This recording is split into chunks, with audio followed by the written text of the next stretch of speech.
Varicose veins కి సరైన చికిత్స కోసం సంప్రదించండి ఎవిస్ హాస్పిటల్. నమస్తే అమ్మా. నమస్తే తల్లి.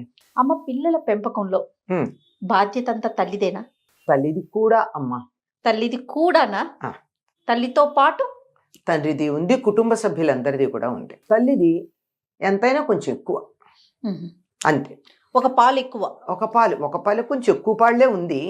ఎందుకంటే గర్భంలో ఉన్నప్పుడు కూడా ఈవిడ ఆలోచన ధోరణి, ఈవిడ తినే ఆహారం, ఈవిడ ఇతరులతో ప్రవర్తించిన తీరు, లేదా ఇతరులు ఈవిడని బాధ పెట్టినటువంటి పద్ధతి, ఇదంతా కూడా బిడ్డ యొక్క మనస్తత్వం మీద ప్రభావం చూపిస్తుంది.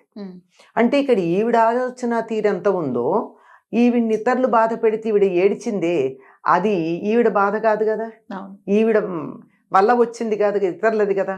కనుక అందరిది ఉంటుందమ్మా, తల్లిది కొంచెం ఎక్కువ ఉంటుంది, అంతే. ఏదైనా సమస్య వచ్చినప్పుడు పిల్లలు సరిగ్గా చదువుకోకపోయినా, వాళ్ళ ప్రవర్తన సరిగ్గా లేకపోయినా, సరైన ఫుడ్ తీసుకోకపోయినా, సాధారణంగా మనం ఇంట్లో ఉంటూ ఉంటాం. ఏం చేస్తున్నావు, నువ్వేం చెప్తున్నావు పిల్లలకి, ఎందుకు చదువుకోవట్లేదు, ఎందుకు అట్లా బిహేవ్ చేస్తున్నావు, నువ్వేం చేస్తున్నావు ఇంట్లో ఉండి, ఈ మాట పదే పదే పదే పదే వింటావు. పిల్లల్ని ఎలా పెంచుతున్నావు అంటారు. ఎందుకు అంటేనమ్మా, ఈ మాట రావడానికి కూడా ఒక కారణం ఉంది. పూర్వం ఆడవాళ్ళు ఇంటి పట్టునే ఉండేవారు, మగవాళ్ళు బయటికి వెళ్ళి సంపాదించుకుని వచ్చేవారు. కనుక చక్కగా ఆరోగ్యకరమైనటువంటి శ్రమ విభజన ఉండేది.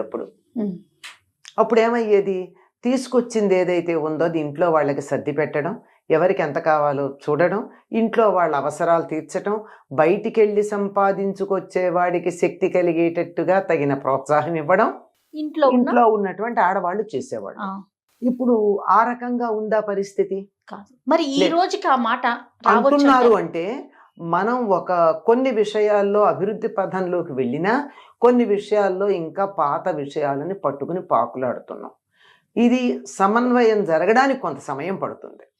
ఇప్పటికీ కొన్ని ఇళ్లల్లో మగవాళ్ళు కూడా బాధ్యత తీసుకుంటున్నారు. తల్లి ఏం చేస్తుంది, పిల్లలు అల్లరి చేస్తే నాన్నకి చెప్తానంటుంది. అంటుంది. అంటే ఏమిటి, పెద్దరికం తండ్రికి ఇచ్చినట్టు. తండ్రికి పెద్దరికం ఇచ్చి నాన్నకి చెప్తానంటుంది. వాడు వెంటనే మాట వింటాడు.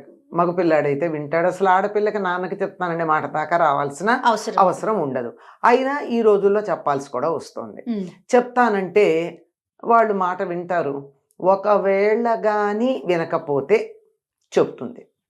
చెబితే ఆయన దెబ్బ వెయ్యబోతే ఏం చేస్తుందమ్మా, అడ్డం పెడుతుంది, రక్షిస్తుంది ముందు. అవును, చెప్తానన్న వరకే చేస్తుంది, కానీ శిక్షిస్తుంటే ఊరుకోదు. శిక్షించే అధికారం తల్లికి ఉంది. ఎందుకంటే శిక్షించే అధికారం తల్లికి ఎందుకుందంటే, తన గర్భంలోంచి వచ్చిన బిడ్డ, శారీరకమైనటువంటి సంబంధం ఎక్కువ ఉంది తల్లికి బిడ్డకి. అవునమ్మా.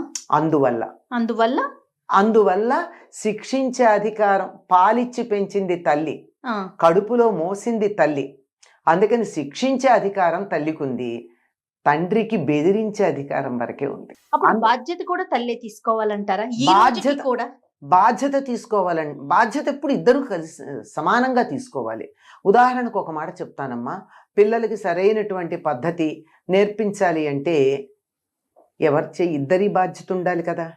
ఎప్పుడు భార్యని విసుక్కుంటున్నాడు అనుకోండి తండ్రి, ఆడవాళ్ళు ఇంతే అంటూ ఉన్నాడు అనుకోండి, ఆడవాళ్ళని చులకనగా మాట్లాడాడు అనుకోండి, కొడుకుకి ఏమో అభిప్రాయం కలుగుతుంది?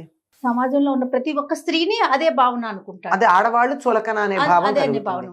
అతడి యొక్క క్యారెక్టర్ బిల్డింగ్ లో తండ్రి తల్లిని విసుక్కోవడం అన్నది భాగం అయిందా లేదా? అయింది. మరి ఇప్పుడు ఎవరిది బాధ్యత?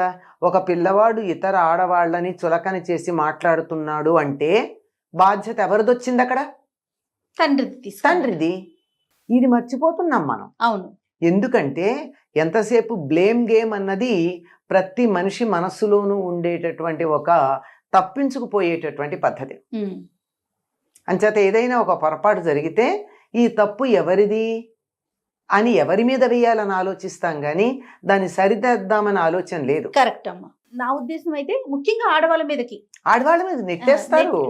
పిల్లవాడికి మంచి మార్కులు రాలేదనుకోండి, నీ కొడుకు ఏం చేశాడు చూసావా, అంత మేనమామ పోలిక అంటాడు ఇంటికి వచ్చి. అవును. అదే తనతో సమానంగా సంపాదన ఉన్నా పోనీ తనతో సమానంగా సంపాదన లేకపోయినా పొద్దున్న నుంచి సాయంత్రం దాకా కష్టపడుతున్నా కూడా పిల్లల బాధ్యత వచ్చేసరికి మాత్రం తల్లినే ఎందుకు బ్లేమ్ చేస్తారు అనేది నా ప్రశ్న.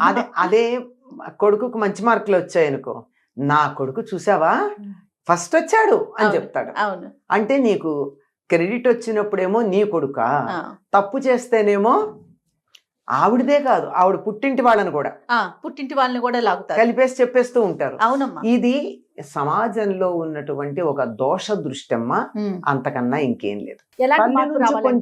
తల్లి నుంచి కొంచెం ఎక్కువ వస్తుంది. ఎందుకంటే పెంపకంలో తల్లికి మృదుత్వం ఉంటుంది, తండ్రికి కొంచెం కాఠిన్యం ఉంటుంది. తల్లి తండ్రి నెనరు న్యాయం విడనాడి అంటాడు గురదాడప్పారావు. తల్లిలో ప్రేమ ఉంటుంది, తండ్రిలో న్యాయం ఉంటుంది. ఒక్కొక్కసారి తల్లి న్యాయం కూడా ఆలోచించకుండా బిడ్డని సమర్థించే ప్రయత్నం చేస్తుంది, ప్రేమ ఎక్కువై.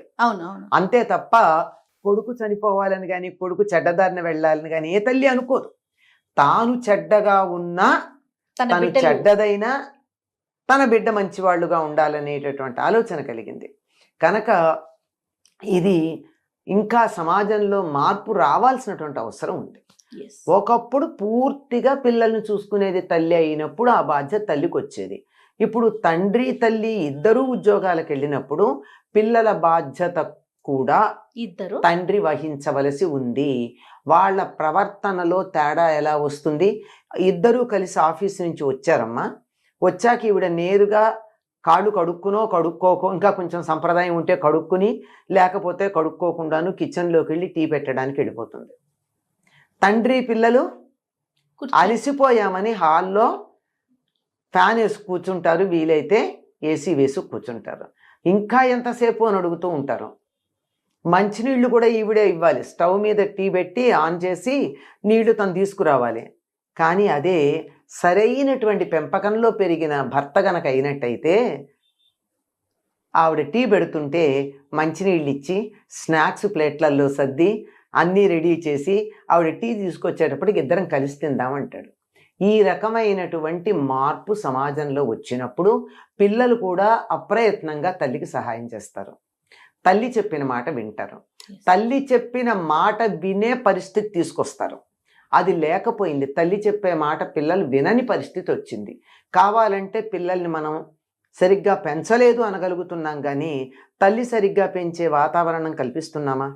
తల్లి మందలించింది తప్పు చేస్తే వెంటనే తండ్రి అమ్మ అలాగే ఉంటుంది, మన ఇద్దరం బయటికి వెళ్ళి తినేద్దాన్ని రా, ఐస్ క్రీమ్ పెట్టిస్తానని తీసుకెడతాడు. ఇంకా పిల్లలు ఏం బాగుపడతారు?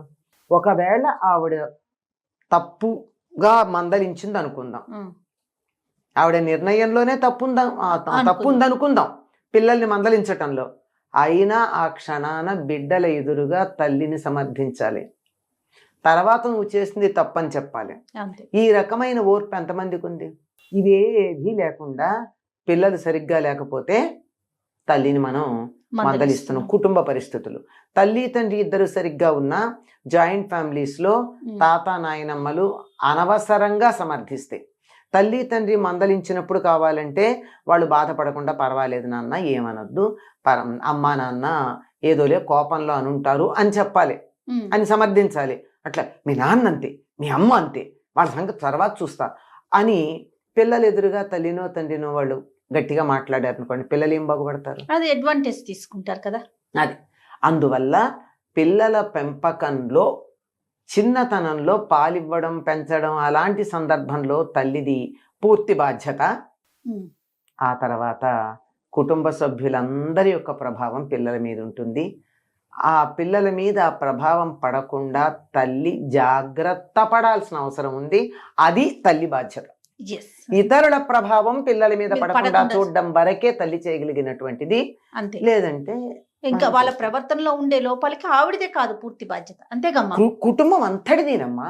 కుటుంబంలో ఎంతమంది ఉంటే అంతమంది యొక్క ప్రభావం పిల్లల మీద ఉంటుంది. నమస్తే అమ్మా. నమస్తే అమ్మా. సుమన్ టీవీలో మీ పర్సనల్ అండ్ బిజినెస్ ప్రమోషన్స్ కోసం కింది నెంబర్కి కాంటాక్ట్ చేయండి.